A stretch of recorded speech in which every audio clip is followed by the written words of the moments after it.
Today on CityCast Philly. In some corner stores, gas stations, and bars around the city, there are machines for people to play casino or skill games. These machines, though, are unregulated, untaxed, and have been a recent target among lawmakers and city council. Even Pennsylvania Governor Josh Shapiro is proposing a levy on these machines. But for some small businesses, the game machines have been an additional moneymaker. I'm speaking with a reporter about the debate around casino skill game machines.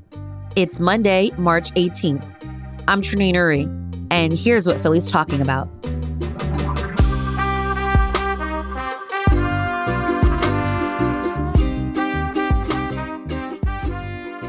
Harrison Can, reporter for City and State PA. Glad to have you back on CityCast Philly. Yeah, thanks for having me. Can you describe the gaming machines that we're talking about today? How different or similar are these skill games than maybe the games I would see at Rivers Casino on Delaware Avenue or Parks Casino in Bensalem? Yeah, so they're essentially video gaming terminals. They do resemble somewhat of a slot machine. You can't just press a button or pull a lever and have a result come in. You do have to operate the machine in some sort of capacity, whether that be clicking and dragging something on the screen into a puzzle piece sort of shape, something along those lines. And you often see them inside gas stations, corner stores, bars, and taverns.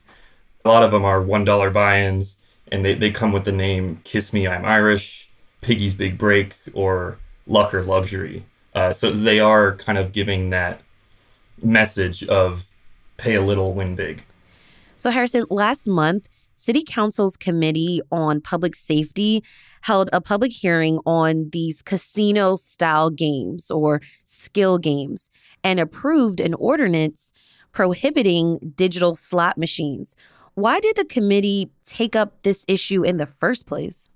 A lot of city council members and city officials have deemed these machines vectors for illicit activity. As you mentioned, they are unregulated and untaxed. And because courts have ruled that these fall outside of the state's gaming law, because they are technically games of skill, not chance, there is some sort of user input on the screen that would allow you to win as opposed to just pulling a slot on a slot machine. So the result of these legal rulings has led to these skill machines popping up in some of the poorest neighborhoods in the city. And that's caused concern for a lot of city officials as we've seen increased gun violence and crime in a lot of what they deem these nuisance businesses. Do we have any idea how many are operating in the city? Some testifiers at the committee hearing gave rough estimates within the tens of thousands of unregulated machines. I can't put a specific figure on it, but given the amount of corner stores and convenience stores that have popped up, particularly since the pandemic in the city, the proliferation of these skill games has kind of coincided with that. More on this issue after the break. This is CityCast Philly.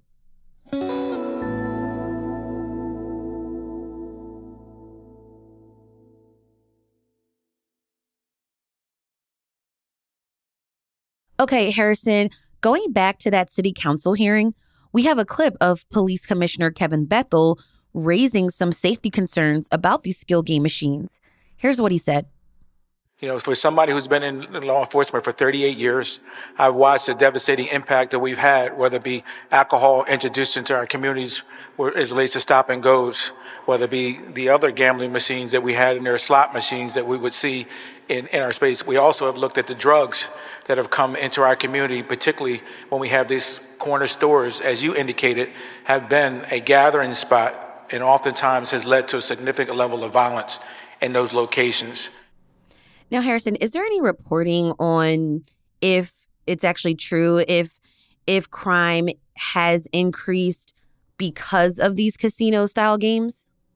There has been some reporting that has shown an increase in crime in some of these areas, but given the many factors at play in a lot of these neighborhoods, you can't really contribute these machines directly to the crime.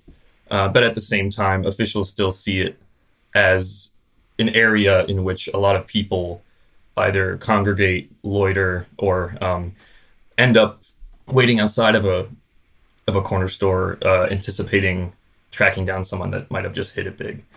Councilmember Curtis Jones brought up during the committee hearing that when looking at some of these skill games proliferating on corners, he compared it to Atlantic City, quote, without a payout for the city, and Atlantic City, quote, without an escort for the winner to go to their car. Harrison, not everyone agrees with banning these casino skill game machines. I actually recently spoke with Frank Rosario, the community outreach director of the Dominican Grocers Association, and that group represents some store owners. And store owners say they really rely on these game machines. A possible ban of those machines will be detrimental to their business because they are relying on that to stay afloat because they are dealing with inflation and a bad economy. And right now, they feel as though it would be unfair to just outright ban them without hearing them out because these machines are a way for them to keep afloat and ensure that their businesses don't have to shut down because of they can't pay their rent per se. So it seems to be an economic booster for some businesses. I mean, have officials considered that? Yeah, there was a lot of pushback at the committee hearing last month. Like you mentioned, a lot of bodega and convenience store owners have spoken out against it, arguing that because the prohibition would give exception to bars and restaurants, that the city is kind of picking winners and losers in this case and leaving a lot of the small businesses that tend to be predominantly family and immigrant-run businesses kind of out to dry. And as you mentioned, they said it could be a key source of revenue for these small businesses. And a lot of these store owners have argued that police presence and police accountability are the issue in these areas, not necessarily the machines. There were quite a few testifiers at the committee hearing that said they have called the police on various bad actors or loitering in the past, and that hasn't necessarily stopped some of these issues. Got you. Now, there's another perspective from Governor Josh Shapiro, and he proposed that maybe we should tax these games. What exactly is he calling for? Yeah, within Governor Shapiro's budget proposal, which was unveiled earlier this year, he factors in estimated revenue from the potential legalization of these games. He would actually call for a 42% tax on the daily revenue from these skill games, which his office estimates could generate $150 million in revenue in the 2024-2025 fiscal year. And that's assuming that the tax would be in place on July 1st. Interesting. Harrison, do we know if either of these regulations, the ban or the tax, have any shot at becoming law? Lawmakers in Harrisburg have been considering some sort of regulation and taxation for quite some time. I think the only reason it's being brought up in Philly at this moment is due to the inaction that's happening in Harrisburg. But with that being said, I do believe with Shapiro's proposal and some supporters on the Republican side of the aisle on the lines of regulation, I think there's potential to see it happen in Harrisburg this year. All right. That's Harrison Can, reporter for City and State PA. Harrison, thank you so much for breaking this down with me on CityCast Philly. Happy to be here. You can read more of Harrison's reporting by clicking the link in our show notes.